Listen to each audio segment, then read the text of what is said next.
Ay! Ang taray! Kontisera ka, girl. Bakla. Ang aga-aga pumuputok yung makeup mo. Ha? Problema ka dyan? Wala. Wala akong problema, no? Mangangamusta lang. Bakit ba?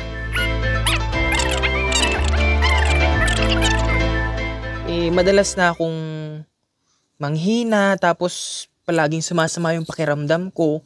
Kaya ayun, napag-isipan kong magpa-check up.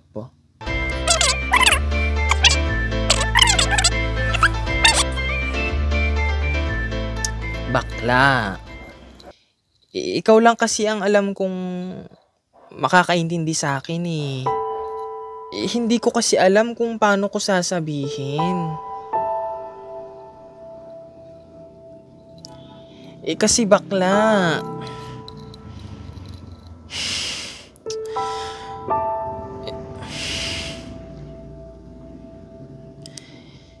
Isa na akong kasapi.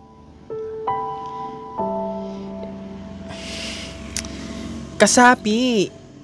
Hello. Kasapi. Kakulto. Bakla naman. Isa na din akong pusit.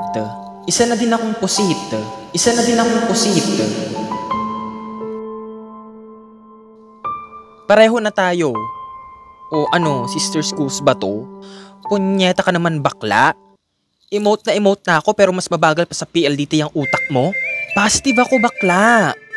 Hindi. Buti nga sana kung COVID na lang para at least pwede pa akong mag-volunteer na gawing guinea pig ng Russia. HIV, bakla.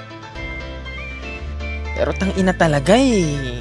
Ayoko namang pag-isipan ng masama si Jasper na sa kanya ko nakuha to. Pero iniisip ko din ang kapakanan niya. Alam mo namang mahal na mahal ko siya at alam mo naman na mahal din niya ako.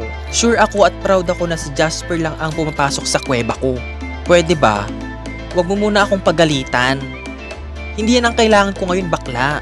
Tsaka teka, noong ikaw ang nag-positive sa HIV, may narinig ka ba sa akin? Wala, diba? Nung nag-positive ka sa COVID, nandito pa din ako para sa'yo. Ano girl, may balak kong takyawin lahat. Nako, hindi na ako magtataka kung pati sa drug test mag-positive ka. Charot lang. Ang pinopoint out ko lang naman ay kailangan kita ngayon. Hindi ko na alam ang gagawin ko, bakla. Bukod kay Jasper, hindi ko din alam kung paano ko sasabihin sa pamilya ko to.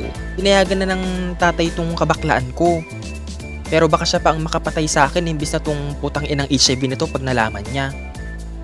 Ano bakla, hindi kita marinig, hindi kita maintindihan.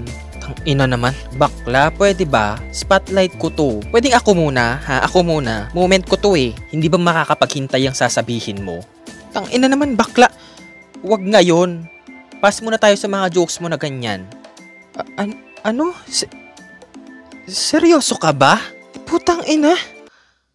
Ano, nag-sex kayo ni Jasper?